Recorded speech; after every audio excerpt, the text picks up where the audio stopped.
ግን በትልቅነት ለምንድን ነው የሚሰራው? አክኒ ላይ ይሰራል። ወይም ደግሞ ወዛም ለሆኑ ቆዳዎች ብጉር በሚወጣበት ጊዜ ፈጣን ለውጥ ያዩበታል። ውዝን በወር ውስጥ ምናምን ነገር ትልቅ ለውጥ ያዩበታል።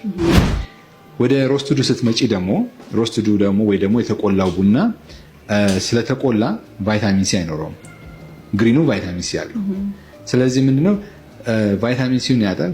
ግን በትልቅነት ለምንድን ነው የሚሰራው? አክኒ ላይ ይሰራል። ቅድም የፓፓያ ኦይል አክኒ ላይ እንደሚሰራው ወይም ደግሞ ወዛም ለሆኑ ቆዳዎች ብጉር በሚወጣበት ጊዜ ይሄ ሽፍታ አይነት ነገር ትናንሽ ብጉሮች አሏት፣ እሱ ከወዝ ነው የሚመጣው እና ያ በሚመጣ ጊዜ ሮስትድ ኮፊ ኦይሉ በጣም ቆንጆ ነው።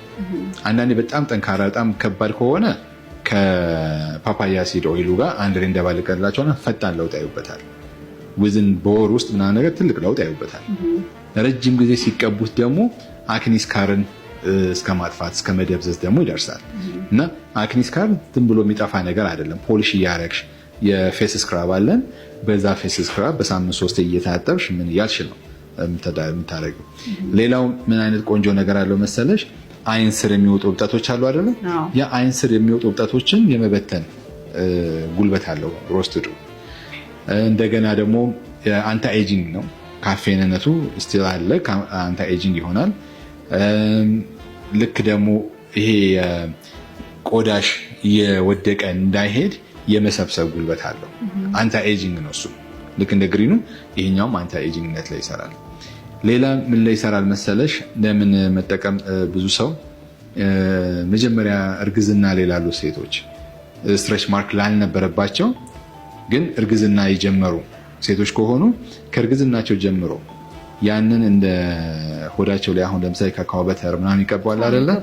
ኢንስቴድ ኦፍ ዳት ይሄኛውን ቢቀቡት ሮስትድ ኮፊውንም ሆነ ግሪኑንም ይችላሉ።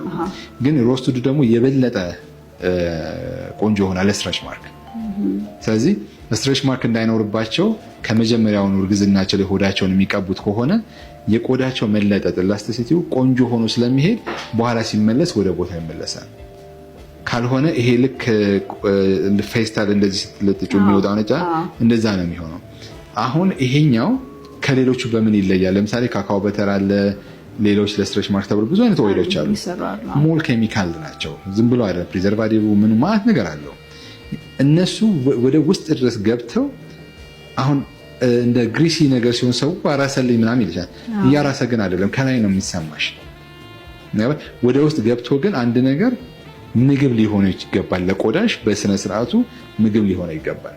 ይሄ ኮፊ ኦይል ወደ ውስጥ ሲገባ እንዳልኩሽ ካፌን ይዞ ያለ ምናምን ብዙ አይነት ነገር ስላለው ለቆዳሽ ምግብ ይዞ ነው የሚገባው።